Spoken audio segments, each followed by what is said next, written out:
Siapa anak itu? Tolong aku, Mbak.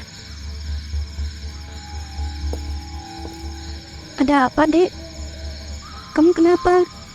Tolong aku, Mbak Rati.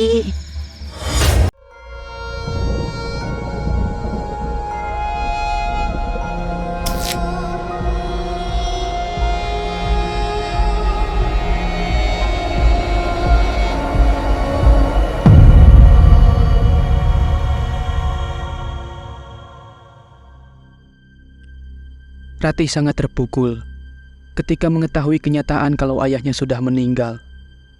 Dengan ditemani oleh Repan, dia pun mendatangi kuburan ayahnya itu. Ayah yang selama ini tidak ia ketahui keberadaannya. Lebih baik kita segera pergi saja dari sini. Sebentar lagi maghrib. Nanti buat wali nikahnya di mana, Mas? Nanti saja kita bahas. Yang penting, kita sudah tahu tentang kondisi ayah kamu sebenarnya.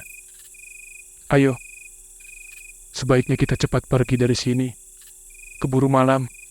Kalian tidak akan bisa meninggalkan kampung ini.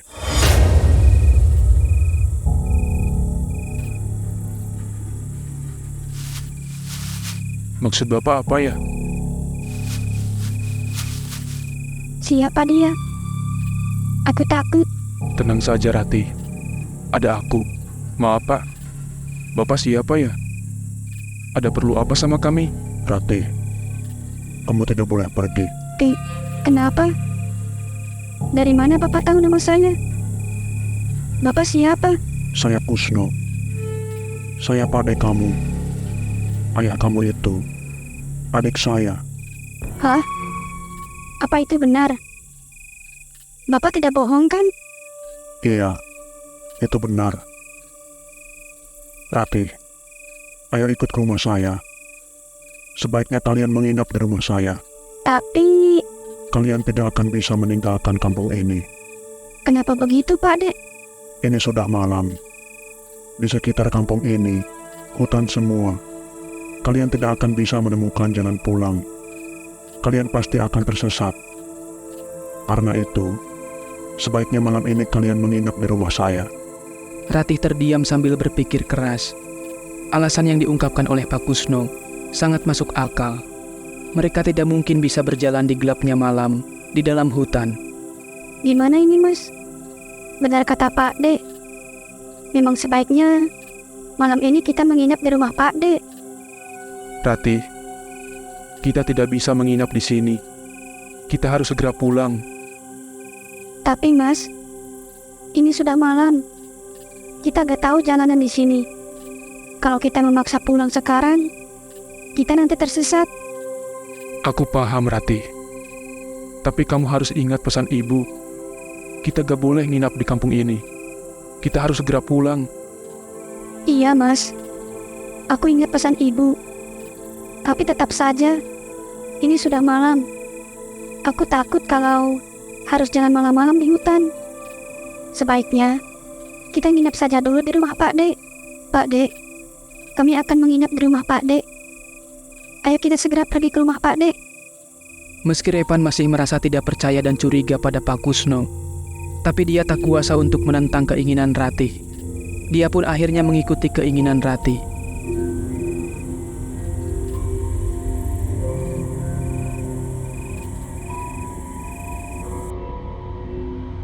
Setelah beberapa saat lamanya berjalan, akhirnya mereka pun sampai di rumah Pak Kusno.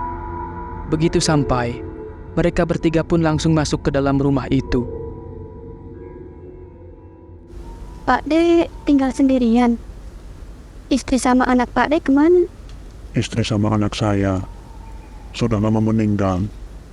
Saya tinggal sendiri. Oh, begitu. Maaf Pak Dek. Sebenarnya, tujuan kamu datang ke kampung ini ada apa, Ratih? Jadi begini Pak Dek. Saya dan Mas Repan mau menikah.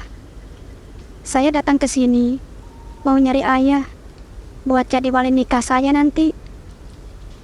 Tapi ternyata ayah sudah meninggal. Ibu kamu kan ikut ke sini. Ibu lagi sakit Pak Dek. Jadi gak bisa ikut ke sini.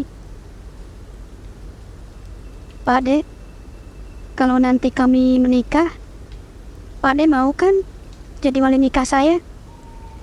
Gampang. Itu bisa diatur. Kapan kalian menikah? Kurang lebih 2 minggu lagi, Pak De. Oh, begitu. Ya sudah. Sekarang saya mau pergi. Kalian di sini saja. Rate, kalau mau tidur, kamu boleh tidur di kamar. Calon suami kamu biar tidur di sini saja. Kamar mandi ada di belakang rumah. Kamar yang paling belakang di dekat dapur. Jangan dipakai. Jangan pernah kalian berani masuk ke kamar itu. Baik, Pak De.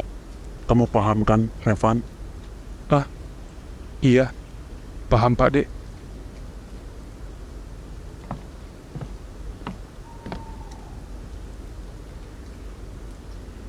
Rati, kamu yakin kamu mau menginap di sini?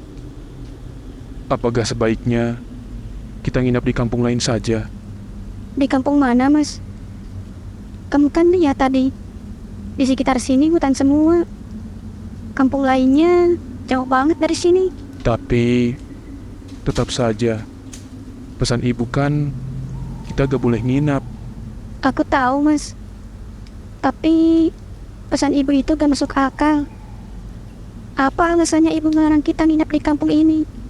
Aku gak tahu pasti, tapi aku yakin ibu punya alasan sendiri ngelarang kita nginap di kampung ini. Alasan apa sih, Mas? Gak biasanya kamu bersikap seperti ini. Biasanya kamu selalu berpikiran realistis dan logis. Bukan begitu, Rati. Aku hanya merasakan firasat yang tidak enak. Aku khawatir terjadi sesuatu. Sudahlah, Mas.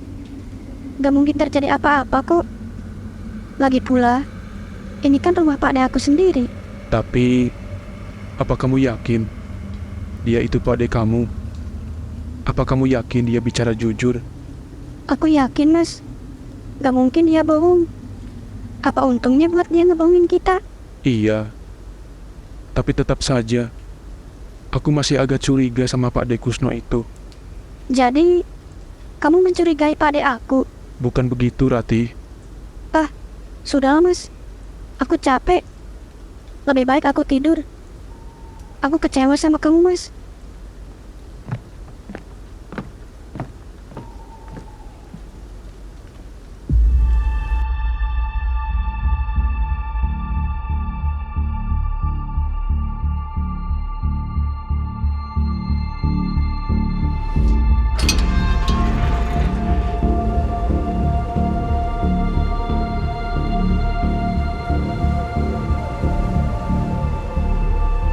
Lah, kok aku bisa ada di sini? Aku di mana ini? Rati, tolong ayah, nak. Tolong ayah, Rati. Ayah? Tolong ayah, Rati. Ayah? Ini benar ayah? Ayah masih hidup?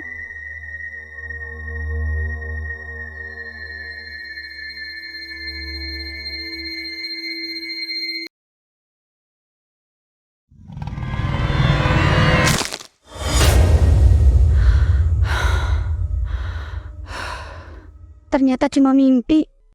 Ratih mencoba untuk tidur kembali. Namun entah kenapa, dia belum bisa juga memejamkan matanya. Dia merasa sangat gelisah. Mimpi yang baru saja ia alami benar-benar sangat mengganggunya. Sudah 1 jam lebih, tapi Ratih masih belum bisa tidur kembali. Dia masih tetap terjaga. Lalu mendadak dia merasa ingin buang air kecil. Aduh, aku pengen pipis. Ratih berpikir untuk membangunkan Revan, meminta Revan untuk menemaninya buang air kecil. Namun dia mengurungkan niatnya. Dia masih merasa kesal dengan Revan. Meski takut, akhirnya Ratih memilih untuk buang air kecil sendirian. Ratih buang air kecil dengan perasaan was-was dan takut. Suasana malam itu sangat mencekam. Setelah selesai, Ratih bergegas keluar dari bilik kamar mandi itu. Please aku, Pak Ratih. Tolong. Siapa anak itu? Tolong aku, Mbak. Ada apa, Dek? Kamu kenapa? Tolong aku, Mbak Ratih.